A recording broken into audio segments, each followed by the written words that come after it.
Hello बच्चों, तो हम देख रहे थे क्लास 11 का चैप्टर 2 संबंध एवं फलन में फलन और उनके प्रकार। तो हमने देखा था फलन कैसे होते हैं। तो फलन में दो सेट अगर दिया रहता है तो एक सेट के सारे एलिमेंट्स का, सारे अवयव का क्या होना चाहिए, मैपिंग होना चाहिए दूसरे सेट के एलिमेंट से। अब वो एक ना एक मतलब कि हर इनपुट का एक आउटपुट जरूर मिलना चाहिए। जैसे कि अगर ये दो सेट होता था, ठीक ना, तो यहाँ इसमें अगर 4 एलिमेंट्स होते थे तो सबका मैपिंग या तो किसी एक से हो जाए, ठीक है, तो भी ये फलन है, या तो इनका मैपिंग अलग अलग हो तो भी ये फलन है। बट अगर इनका मैपिंग कैसे हो, अगर एक का मैपिंग इससे भी हो जाए, इससे भी हो जाए, तो क्या ये फलन होगा? तो ये फलन नहीं होता था। तो हम इसको क्या बोलते थे, इसको हम इनपुट बोलते थे और इसको हम आउटपुट बोलते थे। मतलब हमने क्या देखा था कि फलन में हर इनपुट के लिए एक आउटपुट मिलना जरूरी है, लेकिन अगर कहीं पे एक फलन के लिए दो आउटपुट मिल गया तो वो फलन नहीं होगा, ठीक है। इसमें हमने देखा था तत्समक फलन और अचर फलन। हमने तत्समक फलन में देखा था कि जब हर इनपुट का सेम आउटपुट मिलता था, मतलब कि 1 का 1 मिलता था, 2 का 2 मिलता था, तो वहां पे क्या होता था, तत्समक फलन आइडेंटिटी फंक्शन, और उसका ग्राफ कैसे बनता था, मूल बिंदु से होकर जाता था, सीधी रेखा होकर जाती थी, है ना। और उसके बाद और एक्सिस के साथ, एक्स अक्ष के साथ 45 अंश का कोण बनाते थे, ठीक है। ये रही बात तत्समक फलन की। आगे हमने क्या देखा था, आगे हमने देखा था उसके बाद अचर फलन, जिसमें कांस्टेंट होता था, मतलब कि जो हम इनपुट देते थे उसका सेम आउटपुट हमको मिलता था, मतलब आउटपुट क्या होता था, कांस्टेंट होता था।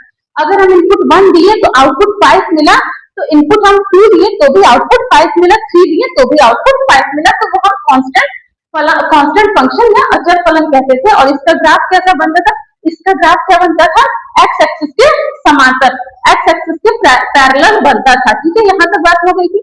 अब हम आगे उसी सेशन को कंटिन्यू करेंगे, क्योंकि हमें 7 फलनों को पढ़ना है टोटल। अभी तक हमने 2 फलन पढ़ा है, आगे हम देखेंगे एक फलन है बहुपद फलन, ठीक है, पॉलिनोमियल फंक्शंस जिसमें कि x इंक्लूड होता है। अगर x आएगा आपके, x नहीं कह सकते हैं कि x का पावर कुछ आएगा, ठीक है, बहुपद फलन, ठीक। तो बहुपद फलन में क्या होता था कि x का पावर कुछ आता है। अगर पॉलिनोमियल फंक्शन या फिर बहुपद फलन क्या होता था, जब क्या होता है, जब x की पावर कुछ आती है तो वहां पे बहुपद फलन होता है। अब जैसे fx is equal to a0 plus a1 x to the power 1 plus a2 x to the power 2 plus an x to the power n। मतलब कि जब आपको x के पावर कुछ मिलेगा ना, x की पावर अगर कुछ मिलेगा, आपको एक बहुपद दिया रहेगा और x की पावर कुछ दिया रहेगा, तो उसको आप क्या बोलेंगे, उसको आप बहुपद फलन बोलेंगे, ठीक है। इसमें अगर हम एक एग्जांपल लेते हैं, तो एग्जांपल में हम लेते हैं कि x square plus 3x plus 2, ठीक है। अगर ये हमने एग्जांपल लिया तो इसमें देखिए x के पावर क्या है, x के पावर 2 है, ठीक है। तो यहाँ पे x की पावर समथिंग है, यहाँ पे x के पावर समथिंग है, तो ये क्या हो जाएगा, ये आपका बहुपद फलन या फिर पॉलिनोमियल फंक्शन हो जाएगा, क्योंकि यहाँ पे x की पावर है, ठीक है। अब आगे बढ़ते हैं, एक और हम देखेंगे परिमेय फलन, चौथा फलन है परिमेय फलन, ठीक। परिमेय को रेशनल फंक्शन बोलते हैं, आपको पता है। तो उसके बाद हम देखेंगे 4th नंबर क्या है, परिमेय फलन, ठीक है, परिमेय फलन या इंग्लिश में बोलेंगे रैशनल फंक्शन, ठीक है। ये हो गया परिमेय फलन या रैशनल फंक्शन।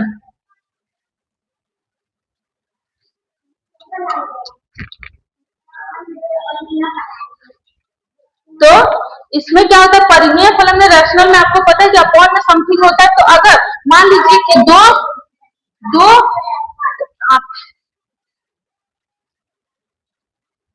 इसमें हमेशा बहुपद फलन इंक्लूड होता है। तो मान लीजिए कि दो बहुपद फलन क्या क्या है, दो बहुपद फलन, एक है px और एक है qx, ठीक है, एक है px एक है qx, ठीक है। ये दो अगर आपके पास बहुपद फलन है तो परिमेय फलन को हम कैसे लिखते हैं बच्चों, परिमेय फलन को लिखते हैं fx is equal to px upon qx, वहां जहां पे where qx is not is equal to 0। जैसे हम पढ़ते थे ना, परिमेय संख्या क्या होती थी कि p by q के रूप में हो, where q is not equal to 0। Same वैसे ही फलन में क्या होता है, बस फलन आ जाता है और यहाँ पे x आ जाता है px qx, और बात वही रहती है कि qx is not is equal to 0, ठीक है। इसका जो ग्राफ बनता है ना, इसका जो ग्राफ बनता है वो अक्सर टूटता है। जैसे कि मान लीजिए कि ये क्या है, एक्स डैश, ये वाई डैश, ठीक है। एक हम एग्जांपल लेते हैं कि x plus 1 upon x square minus 4 f x is equal to, ठीक है। ये हमने एग्जांपल लिया कि x plus 1 upon x square minus 4। अब इसका ग्राफ अगर हम देखते हैं, इसका ग्राफ हम अगर देखते हैं, मान लीजिए कि अगर एफ एक्स आपका एक हम देखते हैं, ये तो एग्जांपल में हो गया, ये क्या हो गया, ये परिमेय फलन हो गया। बट अगर एक एग्जांपल में हम ग्राफ के लिए देखते हैं, 1/x लेते हैं ना, अगर 1/x लेंगे तो इसका मतलब क्या है कि जब हम यहाँ पे x की वैल्यू 1 लेंगे तो यहाँ पे y की वैल्यू 1 मिलेगी, ठीक है। तो ये ऐसे बनता है ग्राफ, ठीक ना। यहाँ पे -1 तो यहाँ पे -1, इसका ग्राफ ऐसे बनता है, ठीक है। इसका ग्राफ हम ऐसे करके बनाते हैं, -1 -1 1 1। तो परिमेय फलन का ग्राफ कैसा बनता है, ऐसे करके बनता है, और ये ग्राफ अक्सर टूटते हैं। तो ग्राफ कैसा होता है, ग्राफ के लिए लिखेंगे कि अक्सर टूटता है, ठीक है। तो ग्राफ कैसा होता है, ग्राफ इसका अक्सर टूटता है, ठीक है। और इसका ग्राफ हमेशा पता है किसमें बनता है, हमेशा फर्स्ट क्वाड्रेंट, ये फर्स्ट होता है ना, ये सेकंड होता है, ये थर्ड होता है, और ये फोर्थ होता है। तो इसका ग्राफ हमेशा कौन कौन से क्वाड्रेंट में बनता है, फर्स्ट एंड सेकंड क्वाड्रेंट में इसका ग्राफ बनता है, ठीक है। बात समझ में, इन दोनों फर्स्ट एंड थर्ड क्वाड्रेंट में इसका ग्राफ हमेशा बनता है परिमेय फलन का, ठीक है। आगे बढ़ते हैं नेक्स्ट फलन की तरफ। आगे बढ़ते हैं हम मापांक फलन, जिसको इंग्लिश में बोलते हैं मॉड्यूलस फंक्शन, ठीक है। फिफ्थ नंबर होगा मापांक फलन, इंग्लिश में मॉड्यूलस फंक्शन, ठीक है। बहुत ध्यान से दीजिएगा, देखिएगा। अभी तक हमने 4 फलनों को पढ़ लिया है, तत्समक देख लिया है, हमने अचर देख लिया है, और हमने क्या क्या देखा, परिमेय हमने देख लिया है, और एक हमने देख लिया बहुपद फलन। अब हम देख रहे हैं क्या, मापांक फलन, ठीक है। तो मापांक फलन क्या होता है, इसको हम एक और चीज बोलते हैं, इसको हम एब्सोल्यूट वैल्यू फंक्शन भी बोलते हैं, इसको हम एब्सोल्यूट वैल्यू फंक्शन भी बोलते हैं। अब एब्सोल्यूट से आपको एक चीज क्लियर हो रही होगी, इससे आपको एक चीज क्लियर हो रही होगी कि इसका जो मिलता होगा फलन से, इसका जो मिलता होगा उत्तर, वो क्या मिलता होगा, एब्सोल्यूट मिलता होगा। तो एब्सोल्यूट मींस क्या हो गया, हमेशा इसका उत्तर क्या मिलता है, हमें पॉजिटिव मिलता है, ठीक है। ये फलन हमेशा पॉजिटिव होता है, जिसको हम धनात्मक भी कहते हैं, हमेशा धनात्मक होता है। अब धनात्मक के लिए हम किसका यूज करते हैं, कि जो निगेटिव को भी पॉजिटिव कर देता है, तो हम हमेशा मॉड का यूज करते हैं ना। अब इसी मॉड की वजह से इसका नाम क्या हुआ, मॉड्यूलस फंक्शन हुआ, ठीक है। तो इसको, इस फलन को कैसे लिखते हैं, f x is equal to mod x, ठीक है। ये मॉड लगने की वजह से क्या हो गया बच्चों, नेगेटिव को भी ये क्या कर देता है, पॉजिटिव बना देता है, ठीक है। ये किसी भी संख्या को पॉजिटिव बना देता है, ठीक है, धनात्मक बना देता है, बनाने के लिए सर मॉड्यूल आप लगा दीजिए, मॉड लगा दीजिए, तो उसको क्या बोल जाते हैं, वो पॉजिटिव बना लेता है, ठीक है। अब देखिए, अगर आप x की वैल्यू ग्रेटर देन 0 रखे हैं, तो ये तो अच्छी बात है, ये तो हमेशा पॉजिटिव आएगा, ठीक है, प्लस में x आएगा, ठीक है। बट x की वैल्यू अगर 0 से छोटा रखेंगे तो ये क्या आएगा, नेगेटिव आएगा ना, माइनस में x आएगा। इसी को वो क्या कर देता है, ये मॉड्यूलस फंक्शन धनात्मक बना देता है, ठीक है। इसको वो क्या करता है, धनात्मक बना देता है, मतलब कि जो निगेटिव रहता है, निगेटिव संख्या को भी, परिणाम को भी धनात्मक बना देता है। इसके लिए हम मॉड का यूज करते हैं, मतलब कि अगर मान लीजिए कि यहाँ पे -5 आया, तो इसको मॉड लगा के हम क्या कर देते हैं, -5 को मॉड लगा के हम क्या कर देते हैं, 5 बना देते हैं। ये हो जाता है आपका मापांक फलन, ठीक है। अब इसका ग्राफ अगर हम देखें, तो इसका ग्राफ पता है कैसे बनता है, इसका ग्राफ हमेशा V आकार का बनता है, ठीक है। इसका ग्राफ मतलब ऐसे करके बनेगा, ठीक है।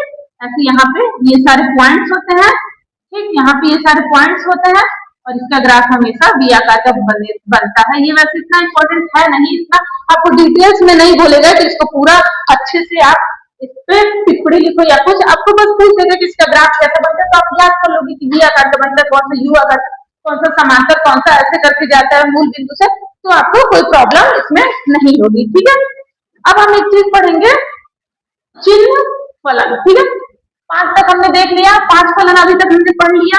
ठीक है, आगे हम पढ़ते हैं एक और फलन, चिन्ह फलन। ठीक है,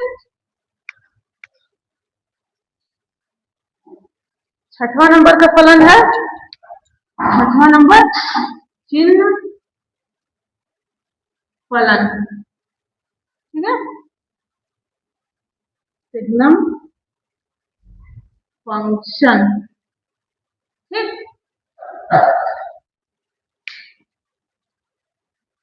अब ये चिन्ह, चिन्ह से ही आपको क्या पता चल रहा है, चिन्ह कौन कौन से होते हैं गणित में, हम चिन्हों के बारे में कौन कौन से चिन्ह पढ़ते हैं, आपको अच्छे से पता है कि हम क्या पढ़ते हैं, या तो पॉजिटिव पढ़ते हैं, या तो जीरो पढ़ते हैं, या तो नेगेटिव पढ़ते हैं ना, यही 3 हम चिन्ह पढ़ते हैं। तो ये जो चिन्ह फलन होता है, ये जो चिन्ह फलन होता है ना बच्चों, ये जो चिन्ह फलन होता है वो यही तीनों को बताता है। वो यह बताता है कि संख्या जो है धनात्मक है या शून्य है या ऋणात्मक है। ठीक है, तो ये क्या बताती है, ये चिन्ह फलन आपको क्या बताती है, यही बताती है कि संख्या धनात्मक है, ऋणात्मक है या शून्य है। ठीक है, तो इसके कितने वैल्यूज आपको मिलते हैं, अगर आप fx लिखो तो आपको एक तो 1 मिलेगा, एक 0 मिलेगा, एक -1 मिलेगा। और ये कब कब मिलेगा, जब x किससे बड़ा हो, x 0 से बड़ा हो तो 1 मतलब पॉजिटिव, जब x बराबर 0 हो तो 0, और जब x इज लेस देन 0 हो मतलब कि x की वैल्यू 0 से छोटी हो तो क्या मिलेगा, तब आपको निगेटिव मिलेगा। ठीक है, और इसका जो आउटपुट होगा ना, थोड़ा ध्यान दीजिएगा, इसका जो आउटपुट होगा, आउटपुट मतलब इनपुट जो भी हो, इसका आउटपुट हमेशा 1, 0 या -1 यही होता है, हमेशा इसका आउटपुट ऐसा ही होता है। अब हम बात करेंगे कि इसका ग्राफ कैसा होता है। ग्राफ के बारे में अगर पूछ दिया क्वेश्चन तो हम क्या लिखेंगे, तो इसका ग्राफ समझ लेते हैं। तो इसका ग्राफ ना बनता है, मान लो कि x x dash y y dash. ठीक है, तो इसका ग्राफ हमेशा कैसे होके जाता है, इधर से ऐसे तो इधर से ऐसे। ठीक है, इसका ग्राफ हमेशा ऐसे होके जाता है, क्यों, क्योंकि यहाँ पे y अक्ष की वैल्यू 1 मिल जाती है, यहाँ पे -1 मिल जाती है। ठीक है, तो यहाँ पे वैल्यू बस यही मिलती है, 0 मिलेगी आपको, 0 मिलेगी, 1 मिलेगी, -1 मिलेगी, यही वैल्यू मिलेगी। तो इसका ग्राफ ऐसे ही बनता है। ठीक है, नेक्स्ट हम देखते हैं लास्ट, महत्तम पूर्णांक फलन। ठीक है, उसके बाद हम देखते हैं, उसके बाद हम फलनों पे बेस्ड कुछ उदाहरण करेंगे, कुछ एक्सरसाइज करेंगे, इसके बाद हम नेक्स्ट सेशन में। ठीक, अभी हम फलन को पूरा कंप्लीट कर लेते हैं, क्योंकि फलन के प्रकार को समझना बहुत जरूरी है। ठीक है, नेक्स्ट 7वां नंबर क्या है, महत्तम पूर्णांक फलन। मैं कोशिश कर रही हूँ अपनी राइटिंग सुधारने की थोड़ी,